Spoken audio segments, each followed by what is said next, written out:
Hello, I'm Coercer, and we're watching the finals from ArtifactCup number 27. In these finals, we have TenthWave and Tren facing off against each other, and right now, TenthWave is in the lead 2-1 in this best of 5 series, and that means if 10th should win this game on the shallows, he will be the champion of ArtifactCup number 27, and it's up to Tren to even the score, and that means we will potentially get a 5th game. So this game will be played on the shallows. TenthWave will be playing as Coalition and Tren as the Canef. Now if there is a map where some exciting action can happen, then it is on the shallows. It's what I'm off target. There we go. I'm back. It's both easy to rush and easy to defend rush, so we'll see just what happens on this map. So we have TenthWave playing as the Coalition, spawning down here, and we have Tren playing as the Canef, spawning on the opposite side of the map.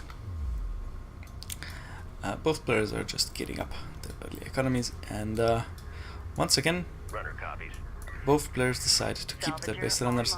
In Tren's case, of course, it is probably the best idea to keep your base runner, since he is Canef and he can make use of those blast drones.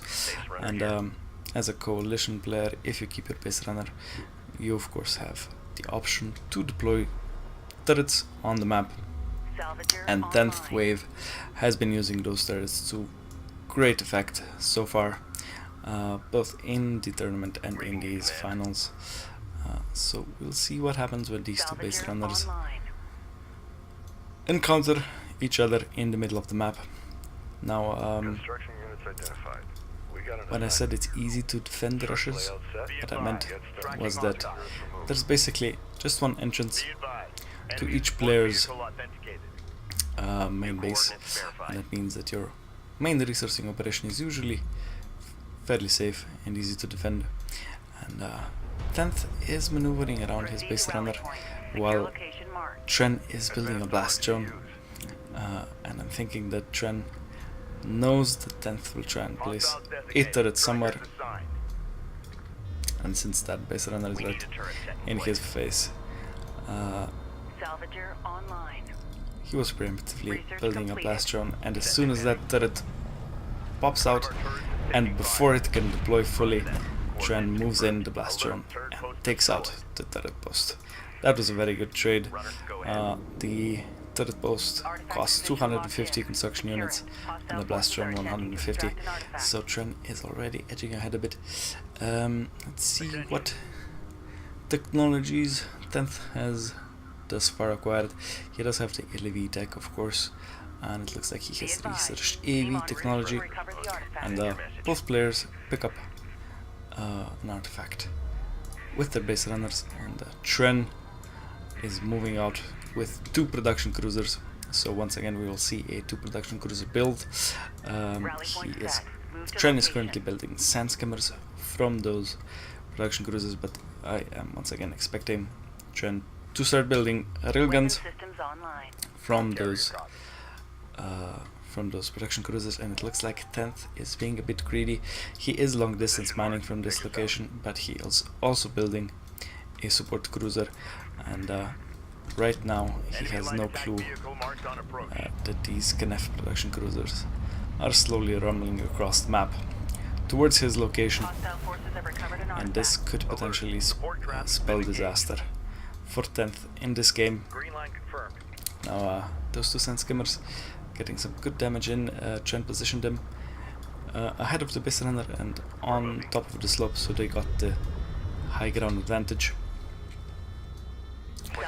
And Tren is just straight up moving those production cruisers into 10th's territory. 2 assault railguns pop out just as those production cruisers are spotted, and 10th was building salvagers all this time, and he is woefully unprepared for this assault.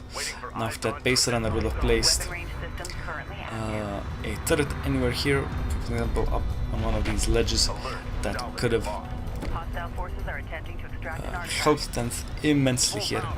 Now 10th did invest into his carrier. He already had Power Reserve 1 researched, so that is helping him a lot in this situation. He takes out 2 assault railguns with just his carrier, but now Tren has changed his plan of attack, and his assault railguns are now going to camp out on this side, in this corner, and he is happily taking out 10's salvagers. Well, it looks like 10th is deciding just what to do. He's building some LEVs with which he's hoping to overwhelm Tren's position. A heavy railgun pops out for Tren, and as soon as that is going to be switched from attacking those salvagers and LEVs onto this carrier, 10's carrier is going to be taking a lot more damage, and there we go. As soon as that railgun manages to sunder the armor on 10's carrier, he loses almost a quarter, or rather exactly a quarter of his life very quickly. Or hit points, not life. Haha. So Tren is building up more and more of an assault railgun and heavy railgun force, and now 10th is moving in with a bunch of LEVs, and if those get on top of those assault railguns, they will be able to deal a lot of damage, potentially take them down. But Tren has been researching the armor upgrades for his railguns, so these LEVs just barely manage to take out one heavy railgun before they are overwhelmed by the rest of Tren's assault railguns, and that production cruiser is now healing up all of the damage that was dealt to it. And 10th really is being squeezed in here. I mean, he could maybe decide to just move his carrier across the map and try and attack Tren in his own base, but he would lose all of his resourcing in the process. Tren is using that high ground advantage to deal a lot of damage very quickly.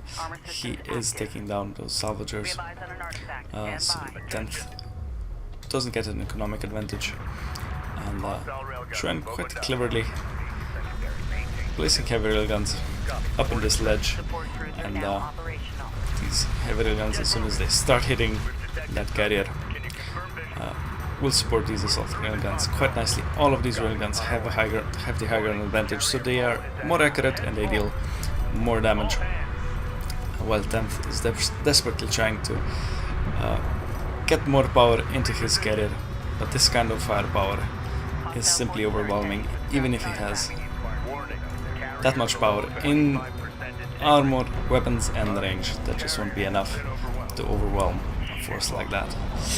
Wow. So 10th was probably feeling really confident off of those 2 wins, and Tren decided he was not going to be having any of those turret shenanigans, and he just decides to push 10th back into the desert, and that was a very quick and very effective game for Tren. So Tren evens out the score. It's now 2-2 in this best of 5 series, and it's all coming down to the last game. Well, let's see what happens there.